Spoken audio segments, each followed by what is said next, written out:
cyose afashe umwanzuro wo guhangana Rugema amaso ku maso, face to face, nyuma yuko biginze ndetse bakamwima Iribagiza. Noneho agiye gushyiraho nawe imbaraga cyangwa se akoreshe imbaraga kubera ko n'ubundi Iribagiza baramufunze, nta muntu utabizi. Noneho Rugema nawe yabashatse kubasha yajijisha cyose ndetse amubwira yuko n'ubundi ahari ariko n'ubundi ntawe ari bubone, ariko n'ubundi Rugema hari ikintu yirengagije n'icyo nuko ntadafite uburenganzira na bukeya bwo kuba yafungira umuntu muri ubwe iwe cyangwa se kuba yafunga umuntu. Noneho cyose abwira Rugema ati noneho njye mu nzira y'amategeko cyangwa binyuze mu mategeko, kandi n'ubundi hari umukobwa Isimbi uri gupanga kuba yakwica Iribagiza. Rero sasa ari mu kaga, ariko n'ubundi Isimbi nubwo ari gupanga kuba yamwica nawe ari kwishyira mu kaga kubera yuko n'ubundi byanga byakura n'ubundi birazwi neza yuko n'ubundi Iribagiza bamufunze, kandi birazi neza ko Iribagiza afungiye hariya. Sasa umugore Mukantambara nawe amaze iminsi atari kugaragara, ngira ngo mwese mwarabibonye. Ese mwakabaza impamvu Mukantambara atari kugaragara? Ni impamvu yishize ushobora kuba Mukantambara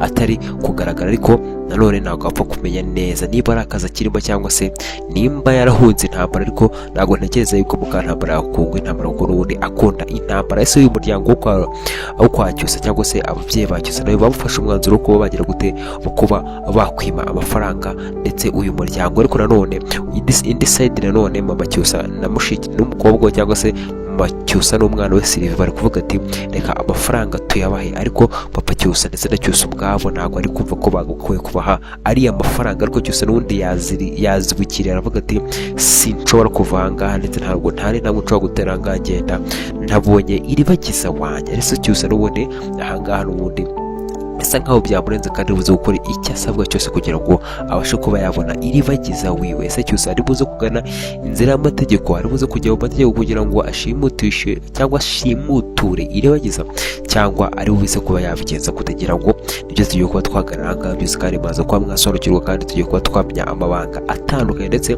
tuba dusobanukirwa byinshi biri muri bice biri imbere cyangwa se biri muri episode ziri imbere. Mbere na mbere kabanza bisekuru ku kibazo cy'ijwi wenda ritameze neza, nta magripe yanyishe, ariko ntari turakomeza twigane n'ubundi ntari kapasa gipfa kuba gifite umwuka wo kuvuga. Turakomeza turebe ndetse dusobanukire ubwinshi. Ese uyu musore cyose agiye kuba yabigenza gute ko ahangaha yanze kuhava ndetse yakwamiye agumye impande ya Rugema aramubwira ati ntabwo mva ahangaha ntamubonye, Iribagiza ari hehe mumunyereke. Ese noneho uyu mugambi Isimbi ari gucura uko yakwica Iribagiza uraza gukunda gute ko dore nuko noneho cyose afashe umwanzuro wo kuba yahaguma ndetse yahashinze imizi, aravuga ati ntabwo nsoka ahangaha mutamaye Iribagiza, ntabwo nsoka ahangaha nabonye Iribagiza, cyangwa se mumbwire nzane n'ubuyobozi, ariko ntabwo ndibuva ahangaha Iribagiza atabonetse. Ese cyose baramukoraho iki? Ntabwo ari gukubita, ntabwo ari umubashe ndetse nta n'ubwo bari mufunga kuko bafunze Iribagiza. None baraza kumukoraho iki? Baraza kumuzana cyangwa biraza kuba bigenda gute?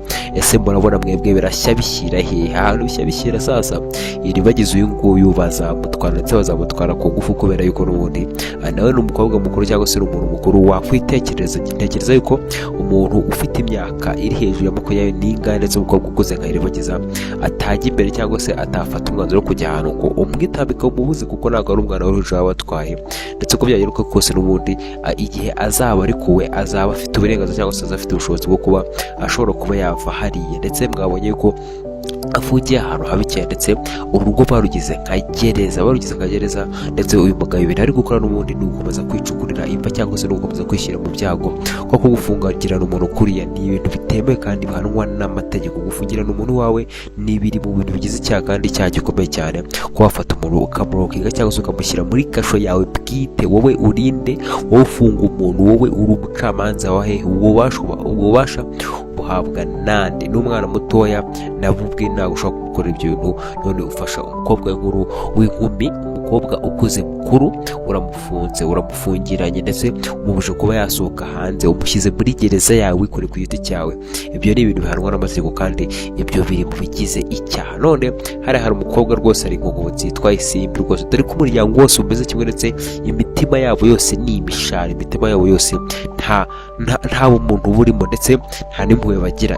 Yipanze hari uriya mukobwa Isimbi avuga ati jyewe Iribagiza ngomba kumwica kandi mu buryo bwanjye. Se uyu mukobwa Isimbi arapanga kuba yakwica Iribagiza mu buhe buryo? Ese araza kumwica gute se kuko araza gupfa?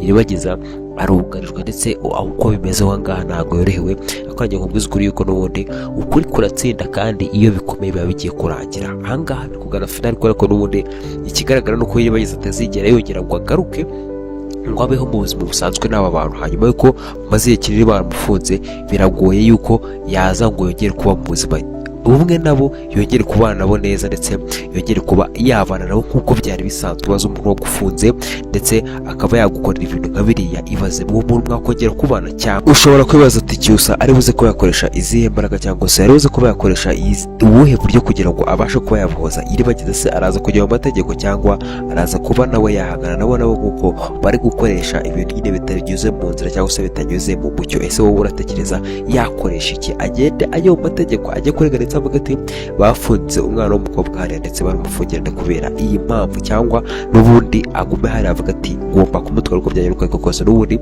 amutwaye ntabwo Rugema yamukubita, ntabwo Isimbi yamukubita, ntabwo Fabiola yamukubita, n'ubundi amutwaye n'ubundi sitiri, n'ubundi ntekereza ko ashobora kuba yamutwara. Ariko se uburyo bwiza bwaba ari ubuhe? Uburyo bwiza bwaba ari ubwo guhangana, agashaka agateza intambara mu rugo rw'abantu, cyangwa uburyo bwiza ni ubwo ashobora kuba yagenda akegera ubuyobozi akabwira ati bafunze umwana w'umukobwa hariya witwa Iribagiza ndetse bamufungiye ko namukunze ndetse bamufunze kubera yuko nteganya kuba namushaka. Ariko se ninde none utabasha kubona aha ngaha noneho yuko aba ngaba atari ababyeyi ba Iribagiza koko? Ibaze nta kuntu umubyeyi ashobora kuba yakwitambika umwana we kugira ngo umwana adakora ubwe. Ni ibintu bidashobora kuba byabaho habe na gato. N'ubundi aha ngaha uyu mugabo Rugema n'umuryango we bose bamaze kuba bagaragaza ukuri yuko uyu mwana n'ubundi Iribagiza atari uwabo. Ese Iribagiza we aho ari ntabwo ari kubasha kuba yatekereza ukuri, ntabwo ari kubasha kuba yavuga ati abantu bamfata gutya ntabwo ari ababyeyi banjye? Se Iribagiza araza kuba yatekereza kuki? Se Iribagiza we arabibona gute? sinzi ukuntu biruze kuba byagenda. Noneho uramwana w'umukobwa Kanyana nawe uko byagenda kose aramuka abonye amahirwe matoya yo guhura na Iribagiza, araza kumubwiza ukuri ko n'ubundi yamaze kubona yuko n'ubundi amuretse ashobora kuba yanapfira muri uru rugo. Uyu muryango ni umuryango udasanzwe, umuryango n'umuryango utagira umutima ndetse uyu muryango n'umuryango navuga yuko ntazi ubwoko bwabo ndetse ntabwo wamenya imico yabo ndetse bafite imico mibi cyane ndetse bafite imico mibi yuko bashobora kuba banakwica n'umuntu kubera yuko mwese muri kugenda mubibona ngira ngo bari kugenda babigaragaza. Kuko ibaza abantu ufata umuntu bakaba bamufunga ndetse bakamubakuriye ndetse nta kindi icyo batagukora. Ndetse ibaze umwana w'umukobwa Isimbi afatanyije n'uwo nagakwiye kuba yita anti we ushobora kuba byibuze yagakwiye kuba ari we muntu umugira inama, ariko kuri iyi nshuro ari kumubwira ati ntaribi nagushyikiye mwana wanjye, ndagushyikiye mwana wanjye, ngaho ica mu rukuru wawe, ica Iribagiza, ica mukuru wawe, ndagushyikiye nkuri inyuma, ndi umufana wawe nkuri inyuma kabisa, ubufasha bwose uzakenera nzabuguha. Ibaze ufite umuntu mu muryango kugira iyo nama, ibaze anti wawe. Ubundi aba anti ni abantu baba barigeze mu buzima bwacu ndetse ni abantu batugira inama kuko baba baturuta n'umuntu akuruta ndetse umuntu agukunda akugira inama zituma utaba wajya mu bibazo. Ariko ibaze anti we inama ari kumugira ati mwice, ndagushyigikiye uko yaheruka kose nzagushyigikira, hanyuma twice mukuru wawe Iribagiza, twice mukuru wawe tumuziza umugabo ndetse mupfa umugabo tumubashe kuba mwakwicana hagati yanyu umwapfe. Nawe ibaze izo nama, ibaze uwo muntu umutima afite, ibaze atekereza gute? Ese uwo muntu koko ni umuntu muri we afite medani ubumuntu?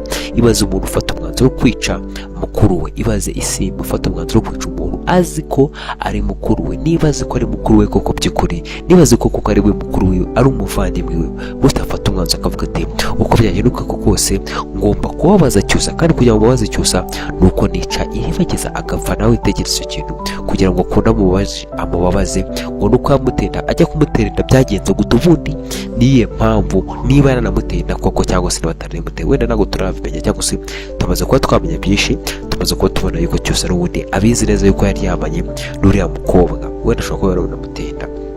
Ase niba ari nawe wamutenda, ayimuteye byagenze gute? Ayimuteye ku bw'iyihe mpamvu? Ese Cyusa ryari irari cyangwa niyihe mpamvu? Najya nkubwiza ukuri yuko uyu mukobwa n'ubundi Isimbi yiyitaga Iribagiza ndetse na papa n'ababyeyi be bakamushyigikira akiyita Iribagiza ndetse bakabeshya Cyusa, ndetse Cyusa yaje kuba yabivumbura nyuma, ndetse icyo gihe yitaga Iribagiza yamubwira yuko n'ubundi Cyusa yakundanye nawe azi ngo ari gukundana na Iribagiza, kuko Cyusa ni umusore warinze isezerano rye kuva mu bwana bwe kugeza akuze, ndetse nta n'undi mukobwa yigeze yifuza gukunda kabone naho yari ari muri Amerika haba abakobwa beza, haba abakobwa ubwoko bwose, ndetse ntekereza yuko utabura umukobwa ufite isura ushaka, cyangwa se utabura umukobwa mwiza wakundana nawe, ariko yaratekereje avuga ati jyewe mfite akana kera tukiri batoya twakoranye, umwana twakoranye tukiri mu cyaro, ndetse namuhaye isezerano, ndetse dufite isezerano yuko nzamushaka azambera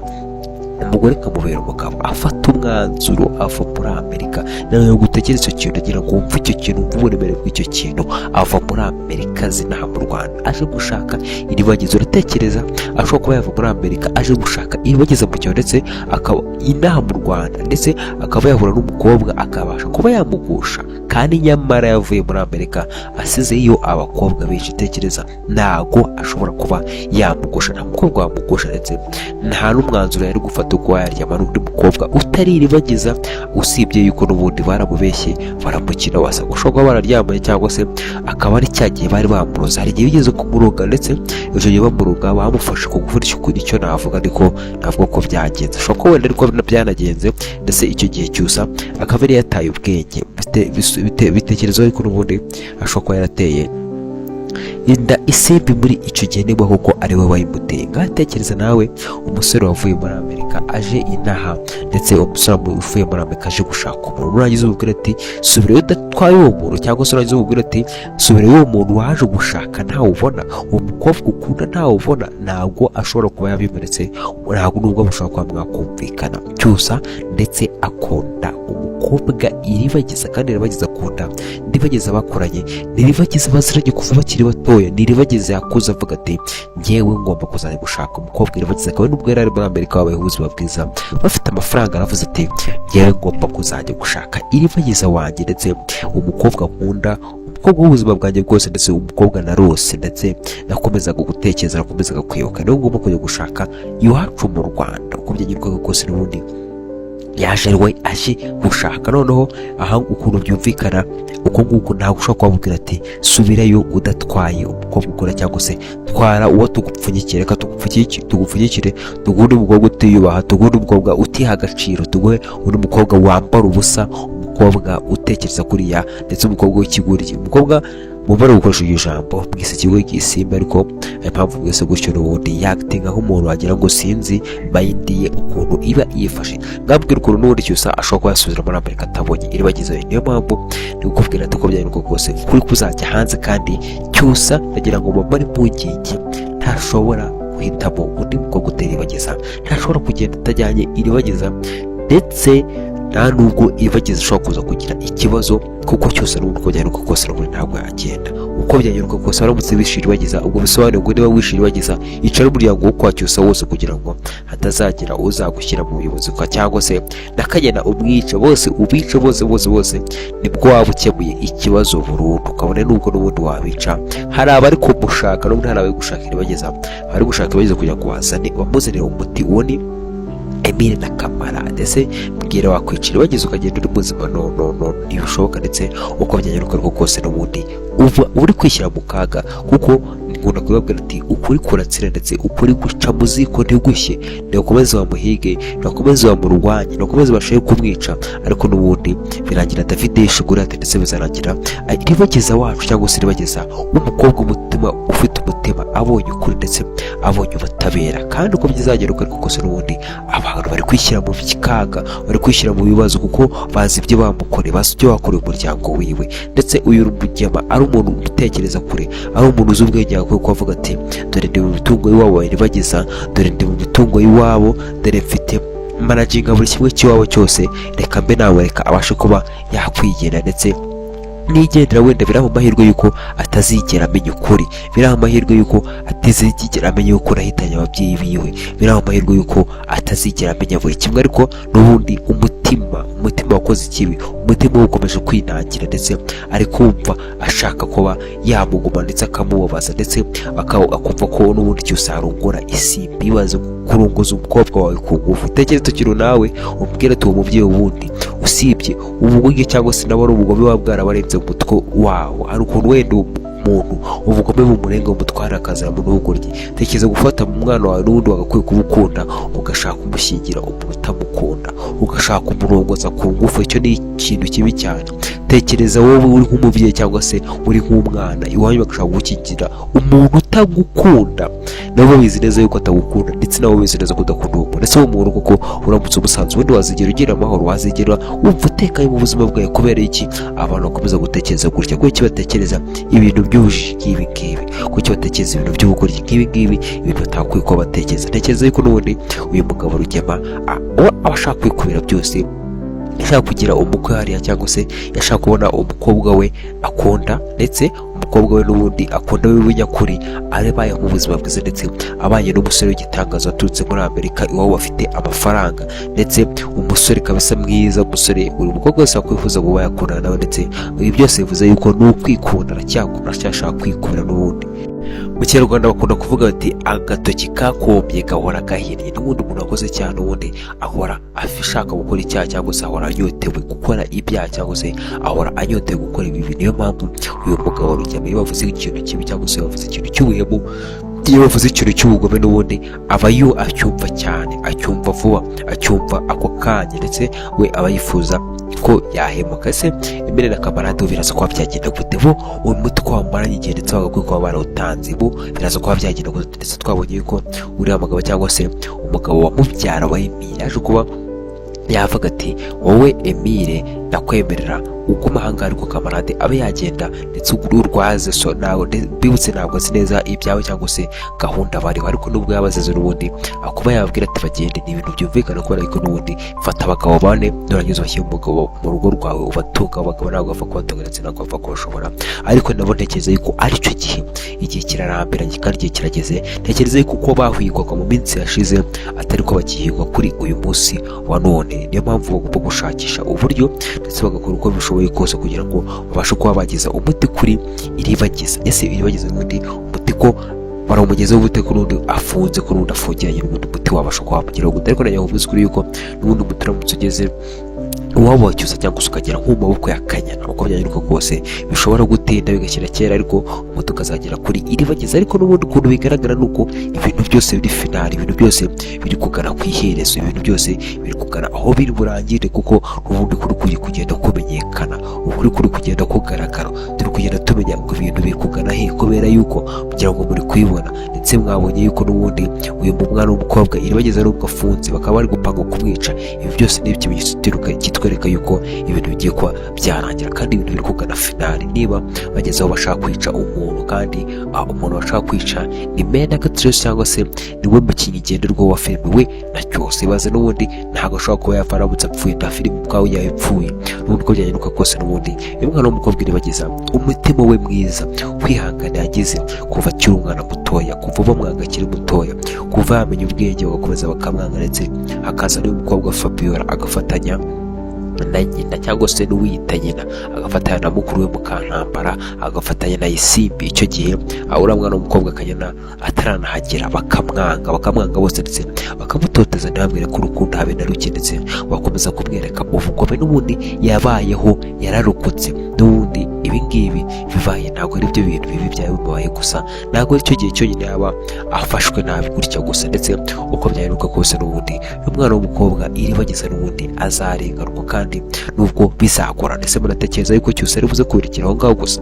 Ese muratekereza yuko cyose n'ubundi nta kintu ari gukore? Muratekereza yuko ari bwicara agategereza. Muratekereza yuko Cyusa ashobora kuba yafata umwanzuro ndetse kuko bari kubirukana, kuko Rugema yabahaye iminsi itarenze ibiri ngo babe bavuye mu nzu yabo. Tekereza nawe nagize ubwira uti uyu musore Cyusa uko mwamubonye ari buze kwifata abe yava muri iyi nzu agende, ndetse agende azi ko asize iribagiza wiwe. Ntekereza yuko ibyo bintu bitapfa gushoboka, ndetse ntekereza yuko n'ubundi uyu musore adashobora kuba yapfa gukora ibyo bintu. Ntabwo yapfa kuba yasiga uyu mwana w'umukobwa iribagiza ngo amusige muri ibi byago, amusige muri ibi bibazo, ndetse amusige muri aka gahinda kameze kuriya, ndetse amusige muri itanura rya kumuro. Kandi abizi neza yuko n'ubundi uwo bamuhora ari we. N'ubundi agira kubwiriza kuri yuko n'ubundi Cyusa ntabwo byakora ko yapfa gusiga iribagiza gutya gusa, ntabwo byakora ko yapfa kumusiga muri aka kaga, ndetse muri uyu muriro utazimo kwa Rugema, ndetse muri aba bantu bameze nk'inyamaswa, muri aba bantu badafite umutima wa kimuntu. N'ubundi wiyemeje avuga ati ntabwo n'ubuvuye muri iyi nzu, ndetse ntajyanye n'iribagiza naba ajya hehe, nihe naba ngiye n'ubundi ko ari we wanze. N'ubundi ntabwo nshobora kugenda icyanzanye ntagitwaye, cyangwa se icyo naje kureba ntabwo nshobora kugenda ntagitwaye. uwo naje kureba, uwo twavuganye kera, uwo tuzanye kera kuva nkiri umwana, ntabwo nshobora kuba nagira ntamutwaye. Ndetse mwabonye yuko yageze kwa Rugema bakavuga ati ntabwo ndi uvanga, ndetse mubanze mubwire basaza nsuze namurebe, byibuze ngira ngo muri kubona yuko uyu musore Cyusa akunda iribagiza bya nyabyo, ndetse aranabivuga n'amarangataka. Ibaze nawe ho umuntu w'umugabo amarira arenga, ndetse akaba yabasha gushonga ku maso. Umuntu w'umugabo kabisa, umuntu umusore ungana nka Cyusa akaba yarira kubwo umuntu abamukunda, ndetse abamukunda by'ukuri. Ajya mubuze kuri yuko uru rukundo Cyusa akunda iribagiza, yakubwira yuko rutashobora kuba rwatsindwa. Barababwira yuko, kandi akunda kubabwira yuko n'ubundi Imana ni urukundo, kandi Imana itsinda iteka ryose. N'ubundi kubyarindwa rwose, n'ubundi Cyusa agomba kuza kuba yabuhoza umwana w'umukobwa, kuko n'ubundi nta yandi mahitamo. Ntabwo ashobora gufata umwanzuro wo kuba yamusiga, ashobora kuza kumuhoza mu buryo bubi, mu buryo bugoranye, ndetse bishobora kubona wenda byaza kuba byagorana, ariko n'ubundi kubyarindwa rwose n'ubundi aza kuba yamuhoza. Abakunzi ba filime z'umusaraba ndagira ngo mbabwire yuko episode ikurikiyeho ari mu kanya gato, ndetse mugiye kuba mwayibonera, kandi iraza kuba iryoshye kurusha, kuko mu izi filime yacu ihora iryoshye, ndetse uko iminsi igenda ishira niko ikomeza kugenda iryoha. Sasa reka mpeparitse, ariko mbere yo kugenda ndagira ngo mbabwire ati jya muri comment washobora waduha igitekerezo cyawe, ndetse tubabwire ko twabanye mu kiganiro, ndetse nurangiza uba watubwira uko byifuza. Ariko nanone niba utarakanze subscribe, nyamuneka ndagira ngo nkubutse gukanda subscribe, kandi ukande like, ndetse usigare icyo gitekerezo cyawe, kandi na share ntuyibagirwe, ndetse usharinge inshuti zawe, cyangwa se usharinge abakunzi ba filime Inzira y'Umusaraba. Abakunzi ba filime z'Umusaraba turabakunda cyane. Ciao ciao, hasta la vista.